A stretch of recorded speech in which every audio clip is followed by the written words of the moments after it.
Chapter 1 of The Prince's Secret by Inmyarmsagain on fanfiction.net. Warning, this story contains Mpreg, rape and non-consensual elements, alternative universe, and original characters. He remembered that night. He remembered that dark figure. He remembered that sinister, no, evil voice. He called him clever, and he called him faithful, but there was no feeling behind it, as if there ever was. And there was no other option to be found. His plan had to be fulfilled, and they had all played their part. But to his master, it made no difference as to what would transpire, and he himself knew it would come to this. But why did it have to be like this? He remembered the constricting ties of the master's pet circling around his body. He remembered the intense, unexpected, and undeniable fear. The fear of the end. The voice explained once again there would be no escape from this, that this was his purpose. It was to be a sacrificial lamb to conquer dark magic. For all his loyal duties, he was still nothing. And then came that last hissing command. He remembered the pain. In all his wretched existence, he had never felt such an excruciating, choking, burning agony. He couldn't stop the horrific scream that escaped his throat. The snake didn't even flinch. Then it let go. He remembered the blood, the feeling of crimson life slowly freeing out of him. He felt the gruesome wound to his neck. He saw the red splatters everywhere. He felt his strength drain like water. He remembered falling to the floor, the cold, unforgiving floor, yet he remembered the warmth, that of the pool of a violently fading life. He vaguely remembered thinking that he saw someone in the darkness, and as he walked away from his dying servant, he remembered the Dark Lord's cold, unremorseful final words to him. He regretted it. Regret. There was no regret, only madness. He remembered Potter suddenly appearing, but no matter what the young wizard thought he could do, he knew it was over. He knew this was the end, and now in this dying moment, only one thing mattered. He remembered grabbing Potter, and he forced out the words that were his last command. He let his memories of her go. For the sake of their fight, and for the world, the boy had to know the truth. He held on with what little strength he had left. He held on with the last strength he had to offer. He begged for one last look, and Potter obeyed. Lily's eyes. He just had to see them one last time. That was it. He could let go now. Now he could die. He didn't remember going limp. All he remembered was the fade to black. There was no great white light. There was no stairway to heaven. There was only darkness. All he could see was the faintest of light in the distance. There were voices all around him. Some he recognized, others he did not. But everywhere there were whispers. And all of them seemed to be pushing him to the light. As he got closer, ghostly faces faintly emerged from the black. But as he drew even closer, a figure began to appear from nothing. And suddenly there before him was Lily. Lily. His beautiful Lily. Where she had been stunning in life, she was now rightfully angelic. There were no flaws in her porcelain skin, and dark red hair softly floated around her bare shoulders, white draped over her delicate form.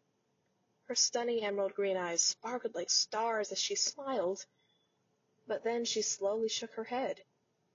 "No, Severus," she said, her gentle melodic voice taking on a soft echo. "This is not the end for you." "He killed me, Lily," he softly pleaded. "He killed me just as he killed you." "Oh no, Severus, it won't end like this." "What?" "Your life will not end like this. You are meant to go on." "What do you mean?" "You are meant to live out your life after these dark days. Severus, you have the chance to get everything you wanted. You can finally get what you truly deserve." "Oh, you have no idea," he thought to himself, if he could even still think at all. "Go back to them, Severus," Lily cooed. "I know it may not seem it, but there is love left for you. Go back and be happy." "But Lily, How can I go back when you cannot? It was just my time. My life was meant to end 16 years ago. And I accepted that, knowing that my boy still lives because I laid down my life for him. It was meant to be, so they say. And you are meant for more. But I cannot leave you behind again, Lily. My friend, you will always have our memories, no matter what happened between us. I have watched you these long years. I have seen everything you have done for Harry. Take comfort. I will be watching out for you, and you know I will always live in my son. In the distance, a vaguely recognizable voice was still shouting, as though frantically, "Oh, Merlin, he's still alive!"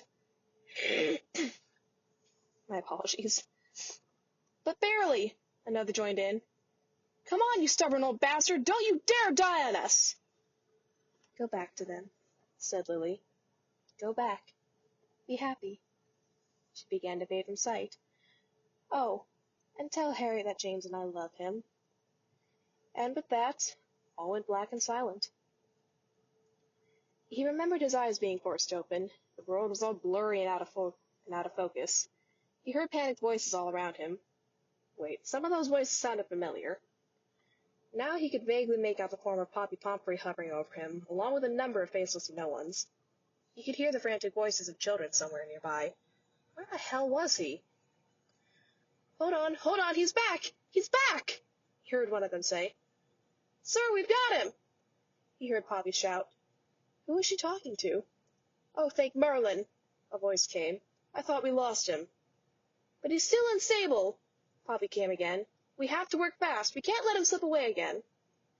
They all sounded astonished.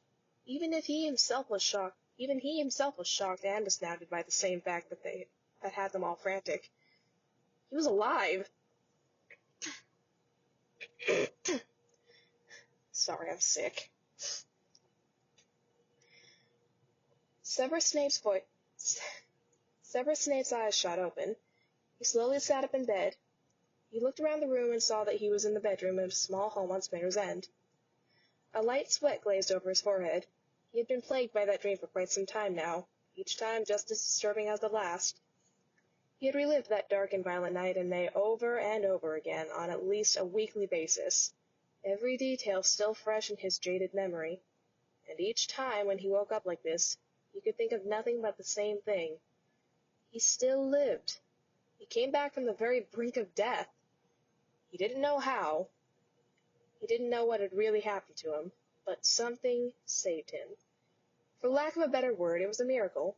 But Severus also remembered everything that happened after the point where he woke up, and some of it made him wish that he had died. Once he'd returned to consciousness, Severus realized that he was no longer in the Shrieking Shack. It was too bright, and there were way too many voices for that famously small space. At the same time, however, he could not have cared less. He was correct in his fuzzy identification of Poppy Pomfrey, but he couldn't recognize the other two male figures above him. Together, the three of them were racing around him with different instruments, tools, and bottles. "All right, we've got him!" one of the two wizards shouted to Poppy. "Quick, the potion!" she shouted back. A bottle was forced into his mouth, and he recognized the taste of the extremely powerful life-rejuvenating potion. He felt a tingling sensation move all through his body before euphoria. He suddenly felt the air come painfully rushing back into his lungs. "He's breathing!" "Severus, say something!" All he could get out was a weak, almost gutted moan. "That's good enough!" the second anonymous man shouted. "We need to give him the blood-replenishing potion." "We can't!" Poppy rushed. "We have to heal that wound as much as we can. Then we have to flush out the snake's poison before it worsens the bleeding." Will you be able to do that?" another voice, a younger female voice, asked. "Oh, we'll be able to." "Oh, we'll be able to," a man said. "But it's not going to be easy, and certainly won't be pleasant. And we have to work fast." Poppy clucked angrily. "He's already lost so much blood. It's a wonder that he's even breathing." Severus felt an awful pressure and pain as their gloved hands pushed and pressed against the gruesome gash on his neck. His ferocious healers seemed to have no clue that he could actually feel what they were trying to do, and his inability to scream was worse than torture. Once the wound was crudely yet effectively patched up, another bottle was forced into his mouth. But this potion, unknown to the struggling potions master, burned all the way down his throat, also one of the most unpleasant brews Severus ever had the misfortune to swallow. Will that potion stop the venom's effects? Will it help the wound heal? The young female voice asked once again, almost in a squeak.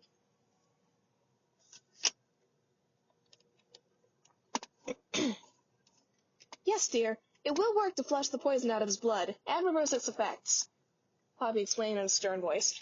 But this antidote is extremely powerful, so powerful his body will eventually reject it, but only after it has done its job. She turned to her companions. We need to turn him on his side. Severus felt two sets of strong hands get under his body and tilt him over onto his right side, holding him in place. While it was true that his mind was not at its full working capacity, he should have known what this all meant. What he had just swallowed, how his body was going to reject it, and how much more painful would it be. He, however, did not have to wait very long, and he got his answer when the burning of the potion that flowed through his veins suddenly rushed back to his stomach. It had been a long time since Severus had last vomited. He couldn't remember exactly how long it had been. It could easily have been years. However long it was long enough for Severus to forget just how horrible it was. The sickening nausea, the harsh burning in his throat, and the violent trembling throughout his body. None of it he could control. Oh, the lack of control! It had always bothered Severus so much in the past, and even while fighting for his life it still bothered him. What was he doing pondering his situation? As his stomach continued to revolt, gasping for air between retches, Severus felt a firm yet comforting hand grasp his shoulder. Oh dear, this is the worst part. Easy does it. We've got you. All right, that voice was definitely familiar. The retching became dry heaves, and Severus was laid back onto his back. Then one last potion was forced down his throat. This he recognized as the strongest blood-rejuvenating potion available to wizard kind. It must be at St. Mungo's. That was the only place in Britain where this potion was readily available. The world slowly came back into focus, and Severus finally got a look at his surroundings. He was somewhat shocked to see that he was not at St. Mungo's. He was lying on a bed in the partially destroyed hospital wing at Hogwarts. Just outside of the screen that surrounded his bed, Severus could hear the sounds of frantic voices and children crying. A bright ray of sunlight shined through the huge windows. How long had he been there? Poppy stood to the left of his bed, gently wiping his forehead with a moist cloth. She was careful to avoid his sensitive neck. Severus glanced to his right. The two men who had also fought so hard to revive him turned out to be two of the finest meta-wizards that St. Mungo's had to offer. Both flew in to assist with those injured in the great battle. They were watching him intently as they tossed aside the blood-stained cloths that they held. Once they saw that he was stable, they sighed with relief and nodded to Poppy. Then they walked through the screen to help the numerous meta-witches tend to the children. Severus felt that there was a presence standing just to his right, but he couldn't gather up the strength to look. Instead, he just let his head sink into the pillow as his eyes shut. He heard Poppy speak. He needs to rest now. We can move him into one of the private rooms. He should be away from the children for now. Oh, yes, of course. After all that, the poor boy deserves to get some peace and quiet. And with that, Severus fell into such a deep sleep that one would have thought someone had slipped him the draught of the living dead. When Severus opened his eyes again, there was far less light than there had been before. He slowly looked around. He saw that he was now in one of the smaller private rooms at the far end of the hospital wing. He looked to the window and saw that a moonless night had fallen. The darkness of the room was broken by an oil lamp on the nightstand and a few solitary candles. He was propped up by several pillows, and his head rested comfortably. His body ached atrociously, and he still felt a bit sick from the various potions that had been poured down his throat. He felt the bandages that had now been properly dressed to his wounded neck. It still hurt to breathe. He let out a soft moan. Oh, Severus, thank goodness you're awake. You gave us quite a scare before. We thought we lost you for a moment there. But, oh, my boy, you're still with us. Such a happy miracle. Severus struggled to turn his head to his right in the direction of the voice. It was the same gentle voice that had conversed with Poppy before. He felt a hand gently brush stray locks of hair away from his face. Even though his vision was still glazed over and blurry, Severus didn't doubt for even a moment about who it was. especially when his exhausted gaze caught the sight of snow-white beard and an ode to familiar pair of half-moon glasses. "Albus," he managed to whisper. "Shh." Severus felt the warm hand caress his face. "Just rest, my dear boy. It's all right, Severus. It's all over now. Lord Voldemort is dead. The war is over, and you are safe now. You can rest peacefully. Everything will be better now. I promise." Still shaken up, Severus slowly got out of bed and made his way down the stairs. It was unbearably hot that summer night, and he was in desperate need of water. Carefully stepping through his pitch-black sitting room, he found the door to his kitchen and pushed it open, flipping the light switch on. He summoned up a cabinet, not even bothering with the summoning charm to easily find what he was looking for. He fumbled around for a moment before finally grabbing a hold of a glass that he knew was back there. Sighing to himself, Severus filled the glass with water and sat down on the table. Again he sighed as he wiped the sweat from his forehead. It had been nearly 4 months since that night in May, and what Dumbledore, quite alive, had said was true. The war was over. The unstoppable evil that was Lord Voldemort had finally been defeated by Harry Potter, just as it was meant to be. The boy who lived, now very much a man, would go down in history. He was forever to be known by all wizard kind for not only surviving the Dark Lord's deadly curse, not once, but twice, but also for finally bringing him down once and for all. To Severus, the very idea of Potter's lasting fame was just sickening. But what made it worse was the nauseating truth that if it hadn't been for Potter, he wouldn't be there now. If the boy hadn't been there in the shrieking shack, no one would have known that Severus was even there, let alone nearly dead on the floor. No one would have come to collect his lifeless body only to realize that he was still alive. He would have died that night if it hadn't been for Harry Bloody Potter. Oh well, Severus thought. He had saved the boy enough times over the last 8 years or so. He could call himself and the brat even. When he had mentioned this to Dumbledore after he had recovered enough from his injuries, the thought-dead headmaster agreed with a rather hearty chuckle. Dumbledore promised him. Promised him indeed. If the old headmaster had really meant that, then Severus was still waiting for his promise to be fulfilled. It wasn't just the horrendous pain and atrocious sickness that followed his return to consciousness that made Severus wish he had died. Dumbledore had said that everything would be easier and more peaceful. But his life in the weeks following the Dark Lord's defeat were anything but peaceful. Severus was confined to the hospital wing for several weeks after the great battle. He didn't even have the strength to get out of bed for a full week and a half, and that was followed by another 3 weeks of being fussed over by a harried Madame Pomfrey and a meddling Dumbledore.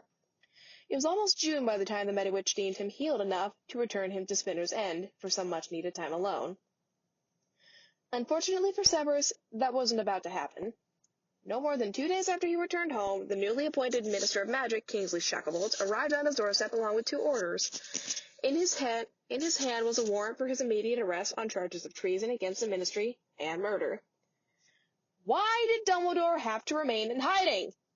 After all, Severus did not actually kill him. All Severus really was the key role in the play that was incredibly thought out and painfully detailed plan of Dumbledore's, that only he knew even the slightest thing about. Severus could have been spared the charges if Dumbledore would have shown his face. He could get him out of the mess, and everyone would leave him alone. He could get him out of this mess, and everyone would just leave him the hell alone, which is really all that Severus wanted. He was immediately taken to Azkaban to await trial. Never had Severus known a place so close to hell. He could now completely understand the tales of madness that came out of that place. How could you keep your mind in these conditions?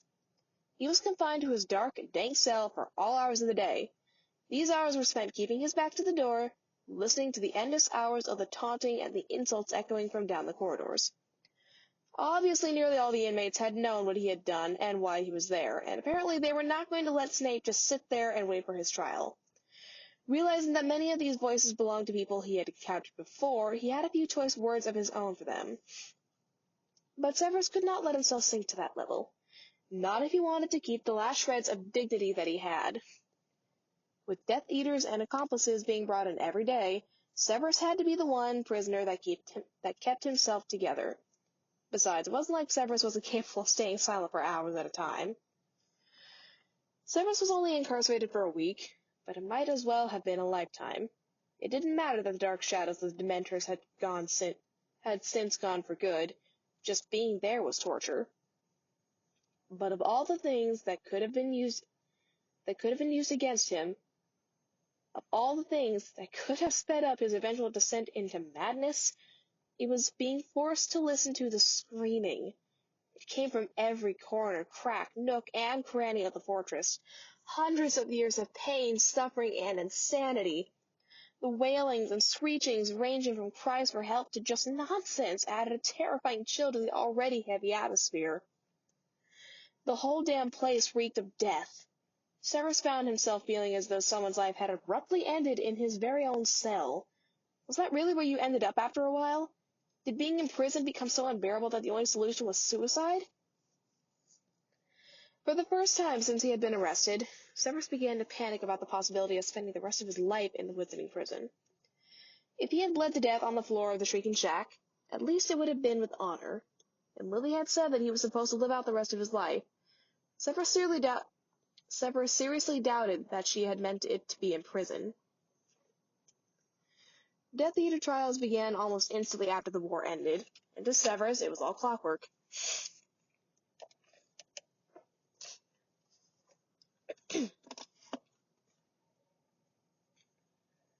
They were rounded up, tried, and sentenced usually within a week.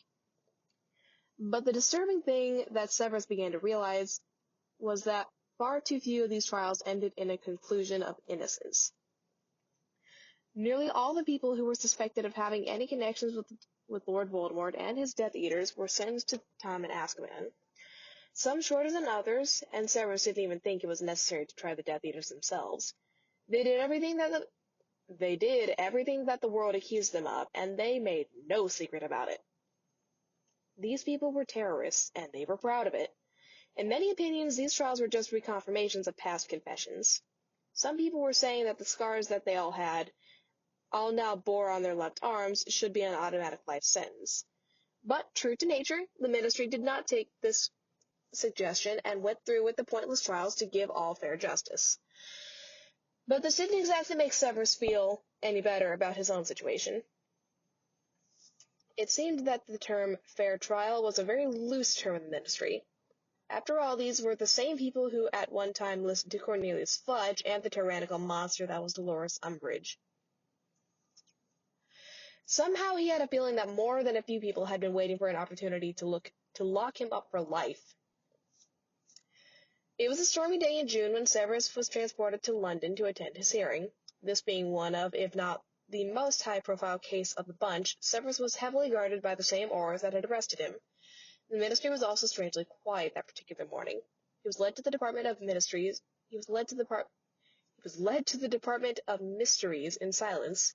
He could hear muffled conversations as he entered the Wizengamot chamber, but as soon as he was within the court's view, it died down. He was magically bound to his chair as he sat down, and he looked up at his peers. For the next half hour, Severus was asked a series of questions by the court officials and the Minister of Magic himself, ranging from what he had done in past years to his actions during the war. But more than anything, he was interrogated about what drove him to kill Albus Dumbledore. Was it by order of you-know-who, or was it premeditated? And if it was premeditated, what did the former professor have against the old man? Severus tried to answer all the questions as best he could, but he still couldn't tell them what he really knew. He couldn't say that Dumbledore was alive and well and hiding in Scotland, not while he was still under oath to protect that secret. As time went by, Severus's fears slowly became a reality. He realized that with every question, every answer, he was fighting a losing battle. As far as the court was concerned, not only was he a cold-blooded killer, but he was also a convicted Death Eater getting his long-awaited justice. Severus felt his heart sink into his stomach when Shacklebolt addressed the court, ready to take an immediate, unanimous vote. Naturally, that is when Dumbledore decided that it was time to come out of hiding, suddenly bursting into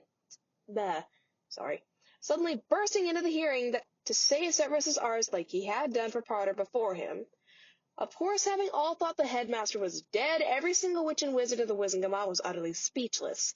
Incoherent mumblings filled the room, though that rather quickly drew into a mass of unhindered profanities from people who looked like they had never heard such words in their lives. Oh, Shacklebolt was the best! But I was at your funeral! Dumbledore proceeded to ramble on for quite a long time, telling his entire story and his entire plan on behalf of Severus. The Wizengamot, Minister included, listened so intently that it was as though there wasn't a convicted Death Eater in the room. There wasn't a one person in the chamber who didn't believe a minute or a word of what was going on. Albus Dumbledore was alive. He was standing before them all.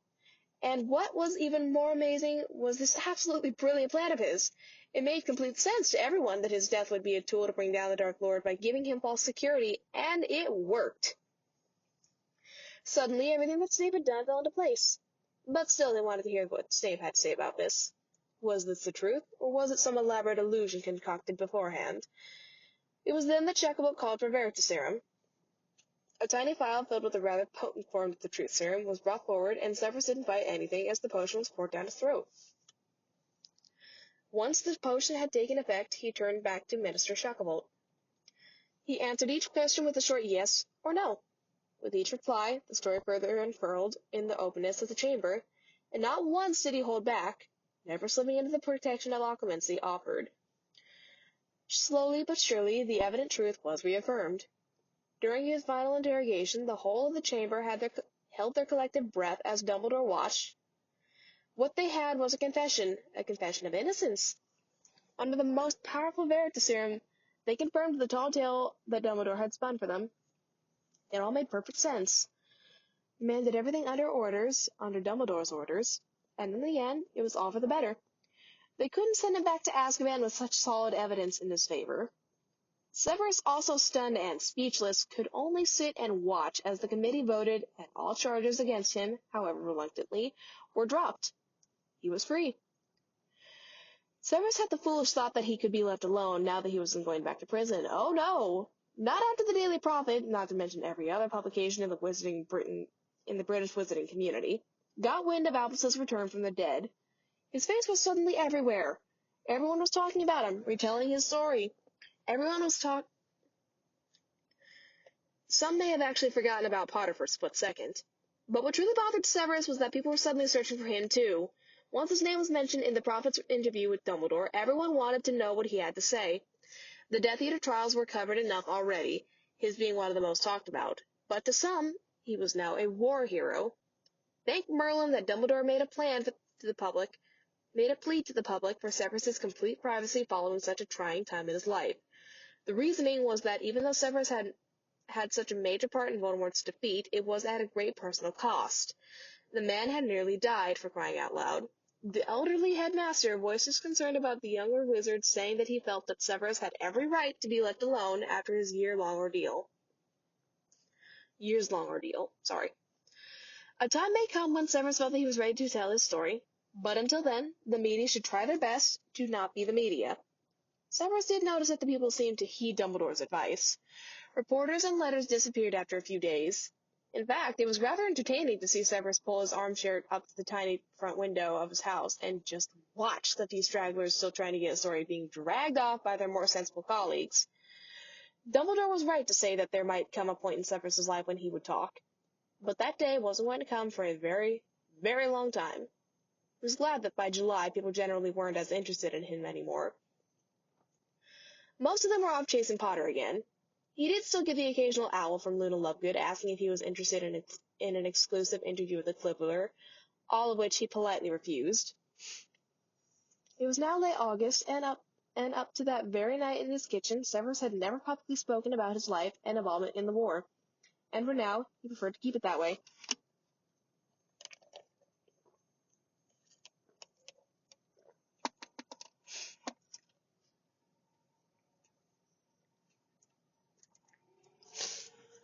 Sorry.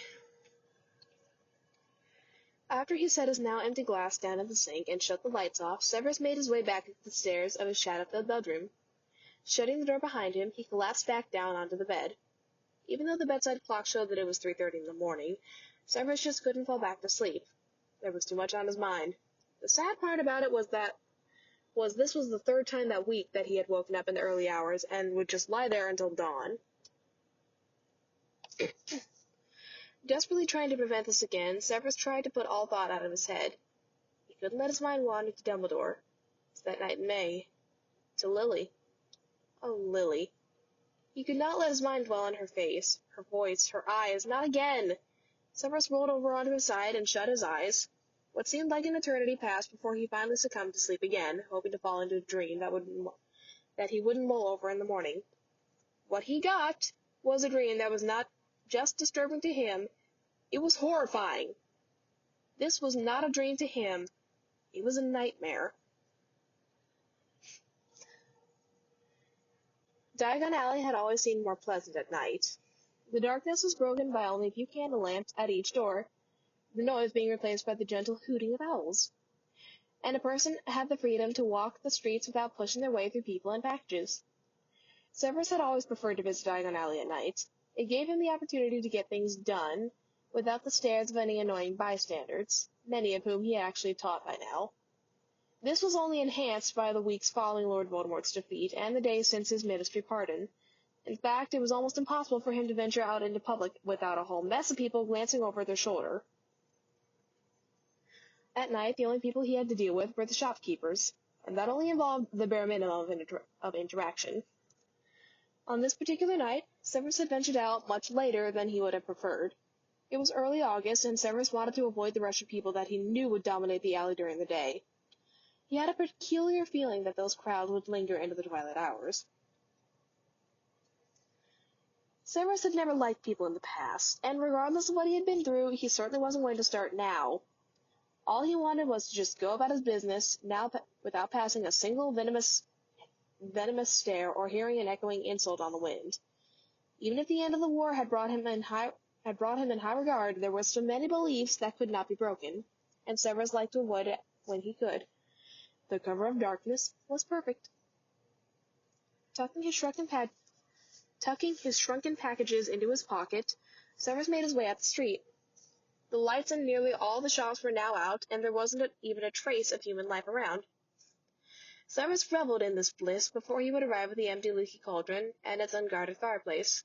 But just as he passed the dark, eerie archway that led down into Nocturne Alley, his steps slowed until they came to an untimely stop. He turned and looked down the dark street.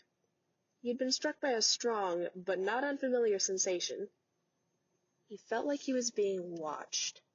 He also had the feeling that whomever it was, they were lurking somewhere in the inky blackness of the descending street that led into the world of dark magic. All he could see was darkness, broken only by a few dim lanterns that hung outside doors. Like its sister street, Nocturne Alley was silent and devoid of life. But even if it appeared that he was alone, Severus just couldn't ignore his own intuition. He was too used to the feeling of danger. He hadn't felt this way since Voldemort was alive, and experience told Severus that such feelings could not be ignored. He turned to back away. He heard something move behind him, but before he could reach into his robe for his waiting wand, Severus heard a sickening crack. An intense, throbbing pain consumed his head. He felt sick. He felt dizzy. The world went fuzzy. The last thing he heard before he blacked out was the weight of his own body hitting the cobblestones with a heavy thud.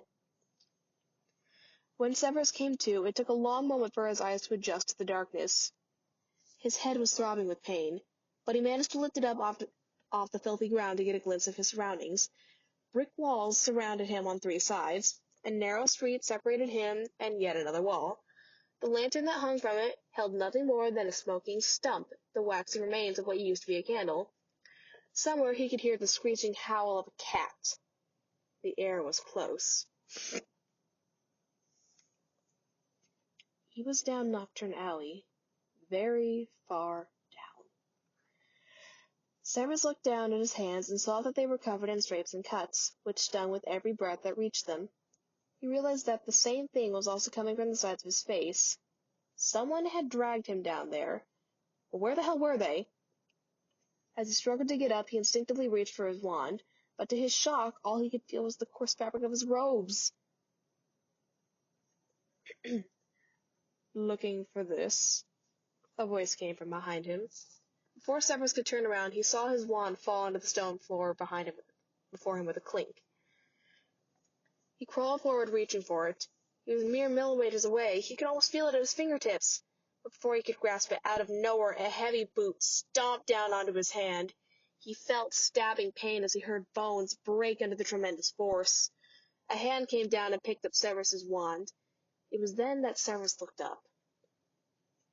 His attacker was clad in long dark robes. The lengths of his clothes stopped mid-calf, exposing the black boots that were currently crushing Severus's hand. His closely cut sleeves reached his wrist, and on his hands were leather gloves. The hood of his cloak was up over his head, concealing his face. He fingered the pilfered wand in a slow yet poised manner. "What? Who? Silencio!" the shrouded wizard hissed. Severus tried to protest, but realizing with quiet horror that he now couldn't speak. Panicking, he grasped his throat with his free hand. He tried to move back, but he was still pinned down by the unrelenting pressure of the other man's foot. His heel dug into pale skin. Trying to growl even though nothing came out of his mouth, Severus managed to pull his hand free. His assailant lashed out and kicked him in the face. The pain was quick and sharp. Severus finally forced himself to his feet and faced his opponent. He didn't care that his hand was pulsating and his nose was now probably broken. This guy meant business, and Severus wasn't going to take it lying down. He stared down at the man, his bloody nose adding a sort of strength to his death glare. He tasted his own blood as it ran down onto his lips. The other man cocked his head under his hood, and he slowly walked towards Severus. Severus just waited. He might have been wandless, but he wasn't defenseless.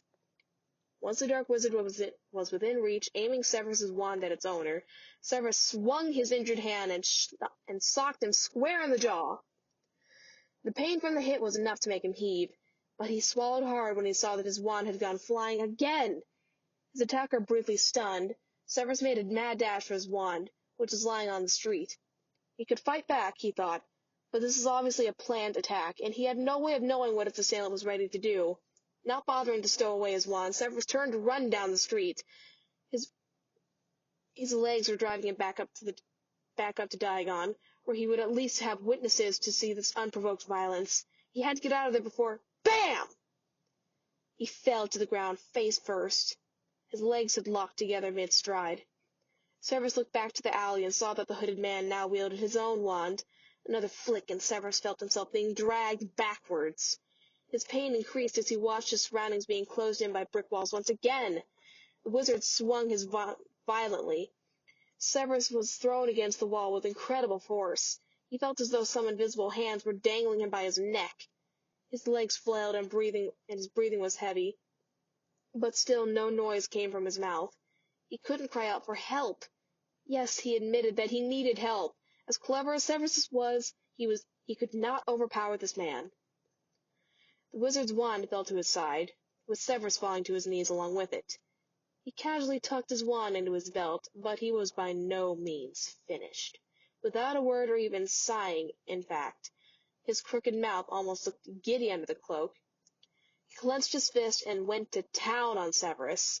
This man could have been taken for a muggle boxer by the force and strength of the punches and hits that were pounding into Severus's face, head, and neck.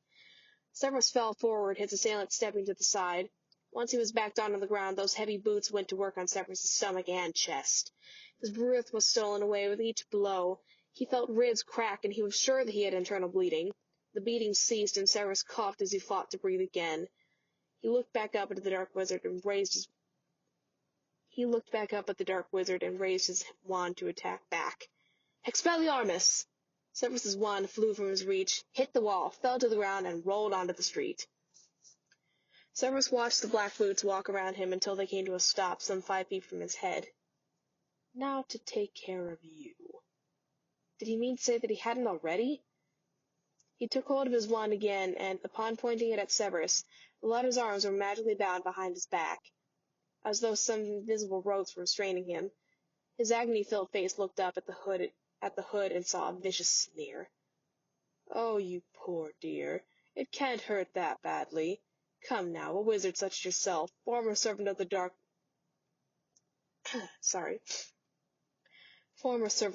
Lord. Oh, wait. You never were his servant, were you?" Severus tasted his boot again. Despicable! One of the Dark Lord's most loyal Death Eaters, and you turn out to be Dumbledore's spy! In the same boat as Harry fucking Potter! A war hero! You make me sick. Bloody traitor! He pointed his wand. Crucio! The worst pain and anguish yet engulfed Severus's whole body. No matter how many times he fell victim to the unforgivable curse, you could never stand the torment. Severus twitched and shook, powerful surges of magic coursing through him like thousands of volts of electricity, burning his insides and crushing his bones to dust.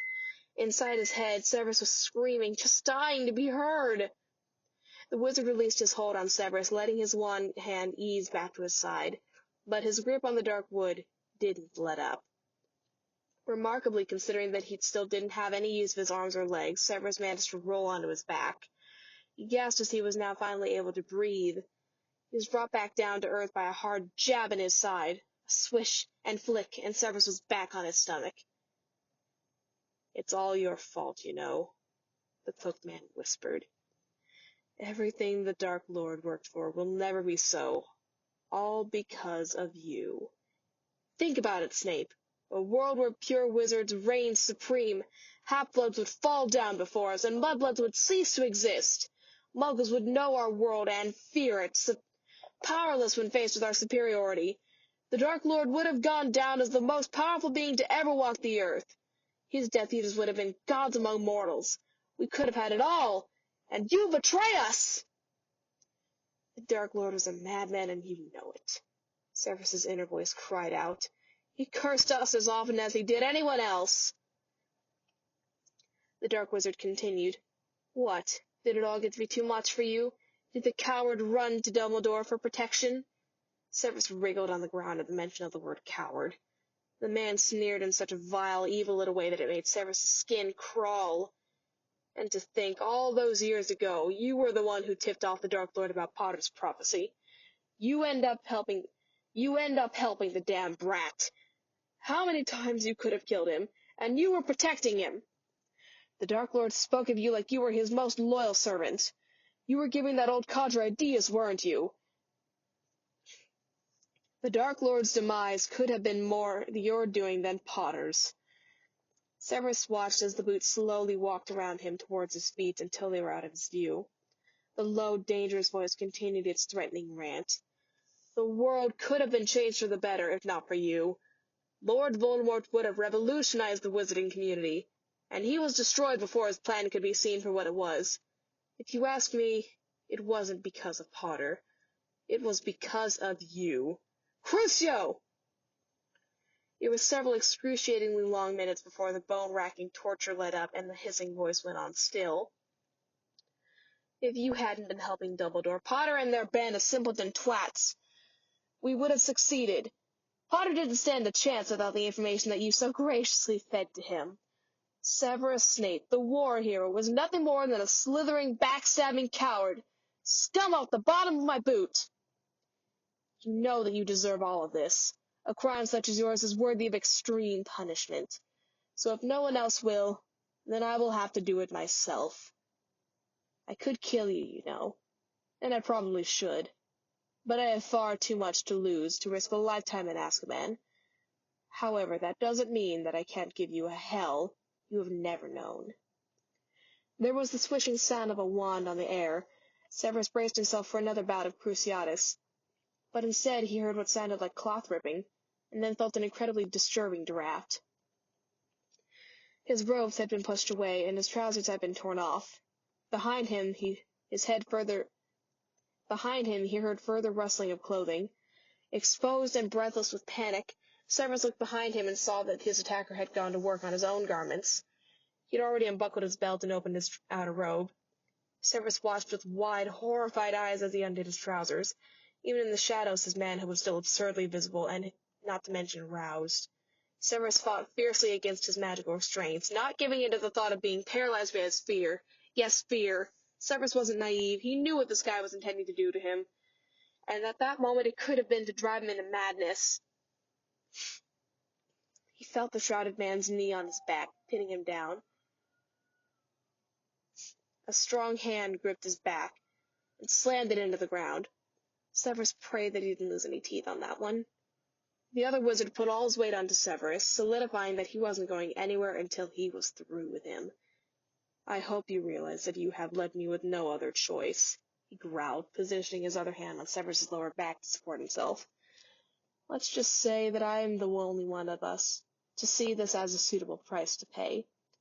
But believe me, Snape, you are getting what you had coming to you, you useless bastard! He impaled Severus with incredible force. The sheer strength and intense pain that came with it stole Severus's breath away. Desperate gasps escaped him with every athletic thrust of his deranged attacker. He clenched his fist with enough strength to draw blood.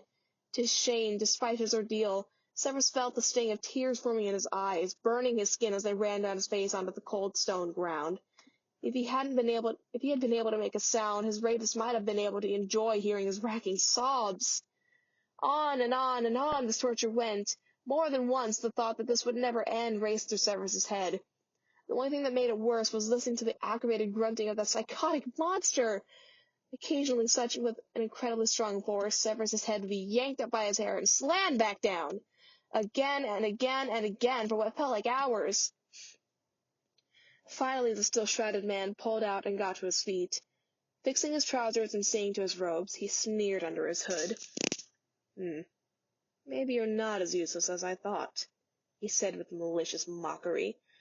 Severus's bloodshot eyes looked up at his wicked smile that was still visible under the hood. The dark wizard tidied himself a bit before he pulled out his wand again. Finite incantatem! Severus felt his suddenly clothed legs unlock and his hands fall to the ground. He groaned, discovering that his voice box was functioning again.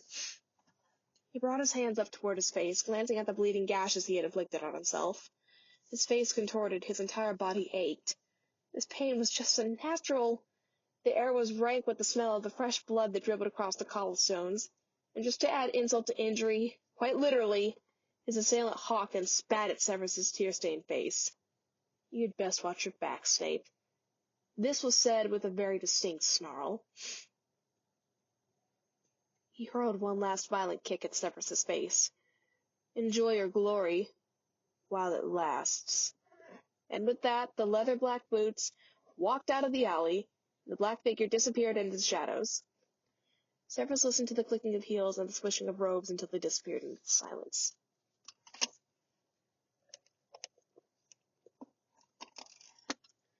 Severus was nearly blinded by sunlight as he sat up in bed in a cold sweat.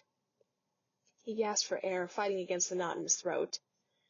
Shivers ran up and down his spine, and he shook despite the heat of the morning. Just the images flashing through his mind were enough to make him feel nauseous. It was rare for him to be so disturbed by a single memory that he would work himself into somewhat of a panic attack. He pressed both hands against his face and over his eyes. He could not let himself lose his composure, not again. But within minutes, Severus gave up on his own battle of wills. Why should he care if he cried in his own home? He was alone. 3 weeks. 3 weeks it had been since Severus had been violated so brutally. And like many rape victims before him, it was impossible for that whole incident to transpire without having a drastic effect on Severus. It was easier thinking back on the battle in May than that one night. At least he could tolerate the dreamtime deja vu. It was almost hard for Severus himself to believe how unnerved he was. But still, of all the things that Lord Voldemort had forced him to endure of all those years, nothing compared to that one sickening deed. Never had he been mistreated in such an unspeakable way. The assault only made daily life harder. It started with the pain. The act was excruciating in itself, and Severus didn't exactly help his injured body by eventually picking himself off the ground, limping all the way back and out of Nocturne Alley, nearly collapsing upon arrival at the Leaky Cauldron, and then actually collapsing after stumbling through Dumbledore's office fireplace at Hogwarts. While he had been able to get quick and effective aid from the headmaster and Poppy Pomfrey, the pain still continued for quite some time afterward. For days his entire body ached for all it was worth, but whether this was actual recovery pain or just chronic aches that Severus's mind created was anyone's guess. Even when that was over with, a dull soreness remained where the horrendous bruises would surely form, and if that wasn't bad enough in itself, the headaches and the nausea they caused certainly didn't help at all. Then there was the isolation. In the long week since the rape, burdened by anxiety and disgrace, Severus had only left his house 3 times. If the jaded wizard hated venturing into public before, that was nothing compared to now. Now he could barely stand the thought. There were too many prying eyes, a chance for something like that to happen again. If there was one psychopath with the gall to do that, who was to say that there weren't more? If you had to ask Severus which was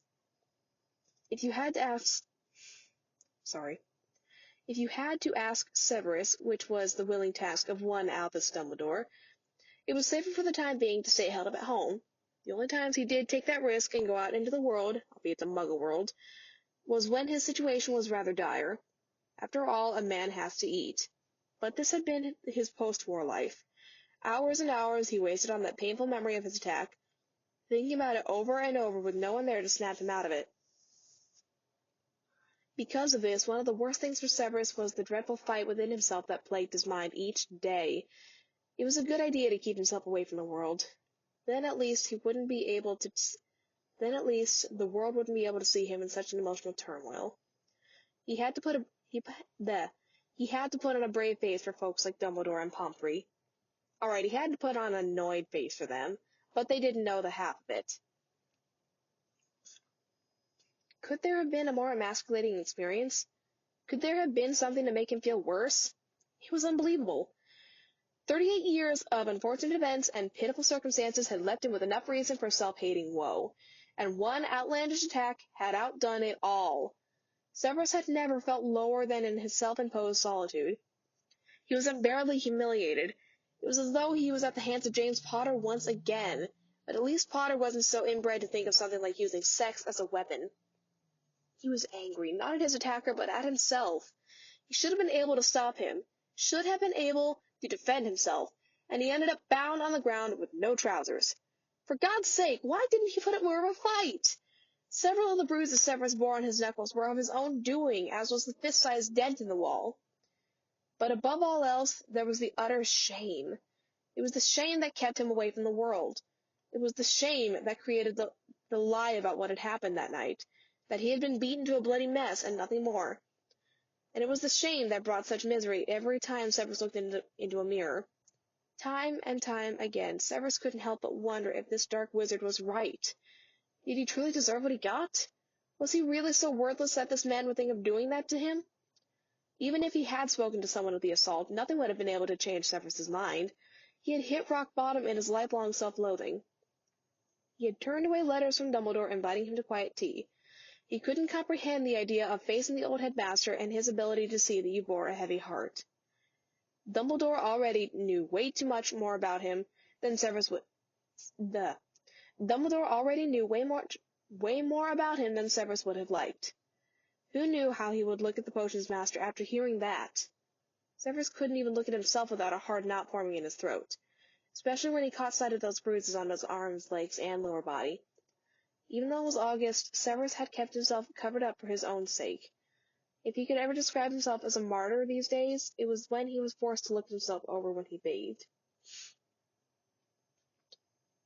If he really had seen Lily that night in May, and if she had really truly meant what she had said when she had mentioned that his life was worth living, surely she did not mean a life like this. Severus was very slow to get out of bed that morning. In fact, it was nearly mid-morning by the time Severus did haul himself to his feet. But this was only after he had calmed himself down. Not to mention that he had sweated himself into a puddle and was in rather desperate need of a shower. He slowly walked down to the hall from his bedroom to the tiny bathroom, stripping off his damp clothes once the door was closed. Severus then spent a good half hour in the shower, the cool water,